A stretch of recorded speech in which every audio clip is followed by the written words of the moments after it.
theatre at the Konzerttheater Bern. Now, if we weren't in the coronavirus situation and I could travel right now, and I put down as my occupation while travelling to the UK or to Australia, Kapellmeister, I'd probably get a couple of weird looks. Kapellmeister is essentially a term that means conductor, and in the German-speaking theatre world, it means essentially a salaried or in-house conductor. The history of the term Kapellmeister is obviously a German term. It comes from two words, Kapell meaning chapel, or Kapelle meaning band or choir or orchestra, and Meister, which you will know from things like Jägermeister, meaning master. So the choir master, the orchestra master, essentially the person at the front bringing everyone together, bringing the music together. There are some famous Kapellmeisters, of course, in history. A lot of composers had both a Kapellmeister position while they were also composing, such as Joseph Haydn in the court, Beethoven's grandfather, for example, and Karl Maria von Weber, who composed Freischütz, was also a Kapellmeister. In more recent times, some famous Kapellmeisters have included Herbert von Karajan, whose first position was in Ulm as the Kapellmeister, before he went on to many more famous orchestras like the Berlin Philharmonic. And the term Kapellmeister does still exist in some German orchestras and houses, for in fact the music director of the house. Most famously perhaps Kurt Masur, who recently passed away, was the Kapellmeister of the Gewandhaus Orchestra in Leipzig.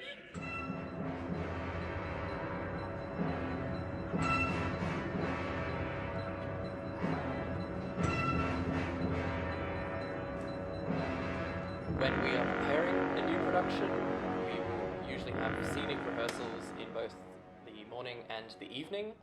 So that's when the director is taking the rehearsal, forming what the production will look like with the singers. I will then also have orchestral rehearsals before we then come together with the singers, and then for the stage orchestral rehearsals, and then finally the performances. There is a lot of lead-up preparation for every opera, for every production that we do.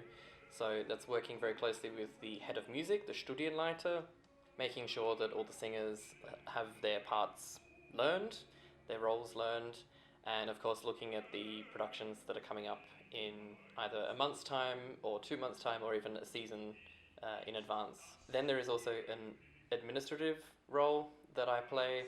Every week we make sure that we sit together, have a jour fixe to talk about what the next week's schedule will look like, looking ahead at then, of course, there is all the time that I need for my own personal development to learn the scores, to learn the operas that we're working on, so that when I come to a rehearsal or an orchestral rehearsal, I know exactly what I want musically. In terms of how I became a Kapellmeister, there is no straight answer as to how to exactly achieve it, but for me personally, I had an interest in the opera and for theatre and for drama and the entire collaborative that it takes to put on.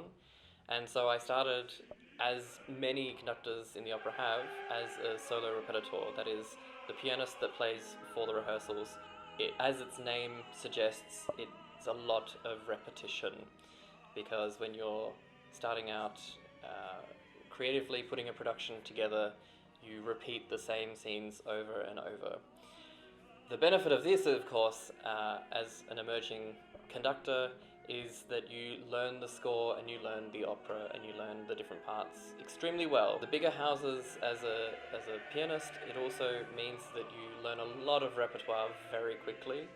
So at the Komische Oper Berlin, for example, I was often working on more than 20 pieces in a single season. Obviously, the longer you're in the position, the more operas that you come back to, but when you're first starting out, everything can often be new.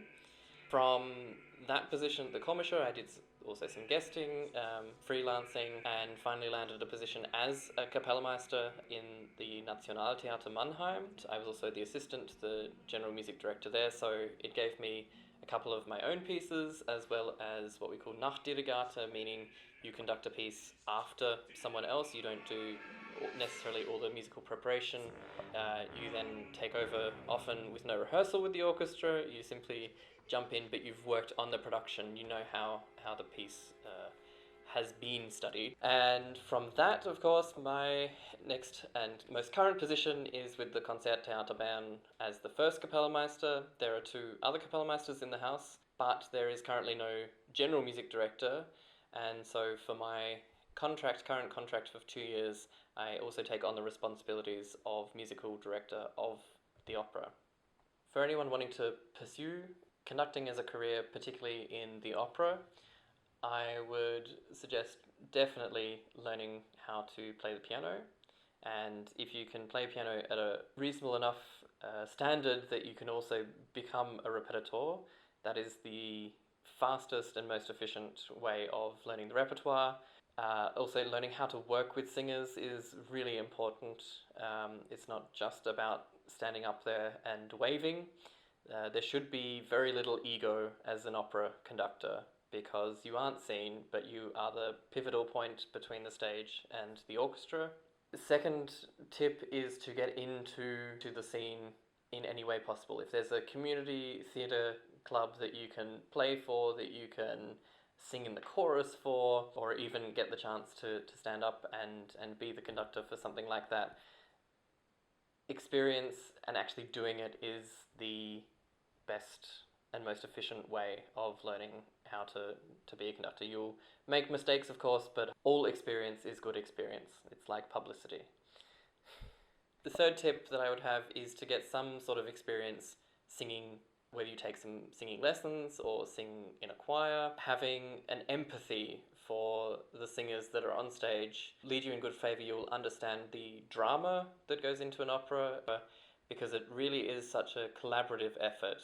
It takes many people to put on an opera, and so having an empathy for probably the not necessarily the hardest job, but most exposed job, which is the singers, the performers on stage. Having an empathy for them will stand you in very good stead, and learning how to breathe with singers when you're conducting the opera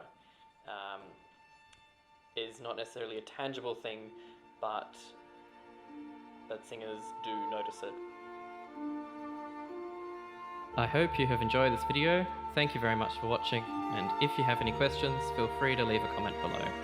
Look out for more videos and of course future performances.